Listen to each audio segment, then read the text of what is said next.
Welcome to secret of சமையல். இன்னைக்கு நம்ம பார்க்க போகிறது ஒரு சூப்பரான கத்திரிக்காய் சாப்ஸ் எப்படி செய்யலாம் அப்படிங்கிறத பார்க்க போகிறோம்.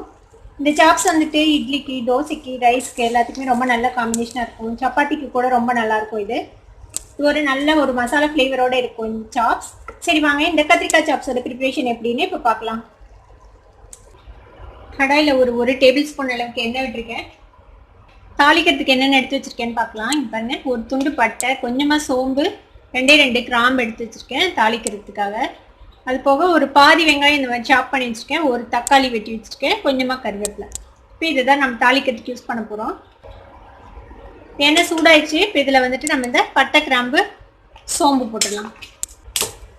சோம்பு பொரிஞ்சிச்சு. இப்போ இந்த வெங்காயம், தக்காளி, கருவேப்பிலை இந்த தக்காளி நல்லா மேஷ் ஆகிற அளவுக்கு இது வதக்கிக்கலாம்.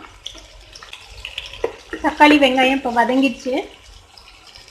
இப்போ இதில் நான் வந்து ஒரு 6 கத்திரிக்காவை இந்த மாதிரி நீளமாக ஸ்லைஸ் பண்ணி வச்சுருக்கேன். இப்போ இதை வந்து இதில் போட்டுடலாம்.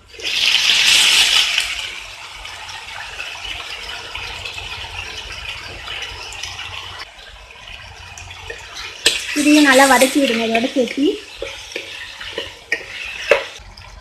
இப்போ இதை மூடி போட்டு ஒரு நிமிஷம் இது இப்படியே வதங்கட்டும். கத்திரிக்காய் வதங்கிறதுக்குள்ளே நம்ம ஒரு மசாலா ரெடி பண்ணணும். இந்த கத்திரிக்காய் சாப்ஸ்க்கு நம்ம அதை ரெடி பண்ணிடலாம்.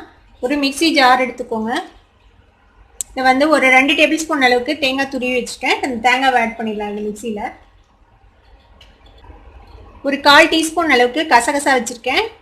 ஒரு 1/2 டீஸ்பூன் சோம்பு, 2 கிராம்பு, ஒரு துண்டு பட்டை, ஒரு 6-7 பல்லு பூண்டு, கொஞ்சமாக இஞ்சி, வரமிளகாய் உங்கள் காரத்துக்கு தகுந்தளவுக்கு. நீங்கள் வந்து வரமிளகாவை குறைச்சிட்டு மிளகு ஜாஸ்தியாக போடுறதுனாலும் போட்டுக்கலாம். மிளகு ஃப்ளேவர் அதிகமாக இருக்கும். நான் வந்து மிளகு கொஞ்சம், வரமிளகாய் கொஞ்சம், ரெண்டுமே எடுத்திருக்கேன். மிளகு வந்து ஒரு 1/4 டீஸ்பூன் அளவுக்கு, வரமிளகாய் ஒரு 4 எடுத்திருக்கேன். நீங்கள் வந்து மிளகாவை குறைச்சிட்டு மிளகு சேர்த்தி போட்டுக்கிறதுனால போட்டுக்கலாம். இது எல்லாத்தையும் இதில் ஆட் பண்ணிடலாம். இப்போ இது கூட ஒரு 1.5 டீஸ்பூன் அளவுக்கு மல்லித்தூள் சேர்த்திக்கலாம். கொஞ்சமாக மஞ்சத்தூள் ஆட் பண்ணிக்கோங்க. இப்போ இதில் கொஞ்சமாக தண்ணி விட்டு இதை நல்லா நைஸ் பேஸ்ட்டாக அரைச்சி எடுத்துக்கலாம். இங்கே பாருங்கள், இந்த மாதிரி ஒரு விழுதை அரைச்சி எடுத்தாச்சு. நம்ம இதை இப்போ நம்ம கத்திரிக்காய் போட்டு ஒரு நிமிஷம் ஆச்சு. ஓப்பன் பண்ணி பார்ப்போம்.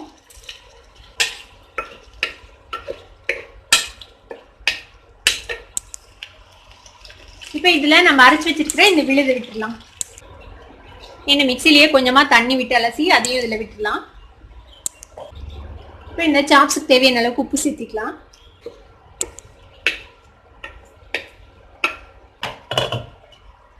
கிரேவி கொதிக்க ஆரம்பிக்குது. இப்போ இதை மூடி வச்சு ஒரு 5 மினிட்ஸ் நம்ம சிம் ஃப்ளேம்லேயே வேக வைக்கலாம். இதை ஒரு 5 நிமிஷம் கத்திரிக்காய் வேகட்டும். கத்திரிக்காய் வெந்து நல்லா எண்ணெய் பிரியணும். இந்த மசாலாலே எல்லாம் பச்சையாக தான் போட்டு அரைச்சிருக்கிறோம். அதோட பச்சை வாசனையெல்லாம் போகணும். அது வரைக்கும் இது நல்லா வேகட்டும். ஒரு 5 மினிட்ஸ் ஆகும் வேக. 5 மினிட்ஸ் வெயிட் பண்ணலாம். இப்போ நம்ம கத்திரிக்காயில் இந்த மசாலா எல்லாம் போட்டு ஒரு 5 நிமிஷம் பக்கமாக இது வெந்திருக்குது. இப்போது ஓப்பன் பண்ணி பார்ப்போம். நம்ம கத்திரிக்காய் கண்டிப்பாக வெந்திருக்கும் இந்நேரத்துக்கு. இப்போ பாருங்கள், நல்லா எண்ணெய் பிரிஞ்சிச்சு. கத்திரிக்காயும் சாஃப்டாக இருக்கும். இது வேகும் போது அப்படியே விட்டுட்டு போயிடாதீங்க. அப்பப்போ செக் பண்ணிக்கோங்க, இல்லைன்னா அடியில் பிடிச்சிக்கும். ஏன்னா நம்ம திக்கான கிரேவி ஏதாவது செய்கிறோம், அதனால கீழே பிடிச்சிக்கும். அதனால் அப்பப்போ செக் பண்ணிக்கோங்க. பாருங்கள், நம்மளோட கத்திரிக்காய் சாப்ஸ் இப்போ ரெடி ஆயிடுச்சு. இந்த கத்திரிக்காய் சாப்ஸை உங்கள் வீட்லையும் ட்ரை பண்ணி பார்த்துட்டு எப்படி இருந்தது அப்படின்னு எனக்கு கமெண்ட்ஸில் ஃபீட்பேக் கொடுங்க. இந்த வீடியோ உங்களுக்கு பிடிச்சிருந்ததுன்னா சப்ஸ்கிரைப் பண்ணுங்கள். பக்கத்தில் இருக்க பெல் ஐக்கானை கிளிக் பண்ணுங்கள். அப்போ தான் என்னோட நோட்டிஃபிகேஷன்ஸ் உடனே உங்களுக்கு வந்து சேரும். லைக் பண்ணுங்கள், ஷேர் பண்ணுங்கள். தேங்க்யூ ஃபார் வாட்சிங் this video viewers. Bye bye.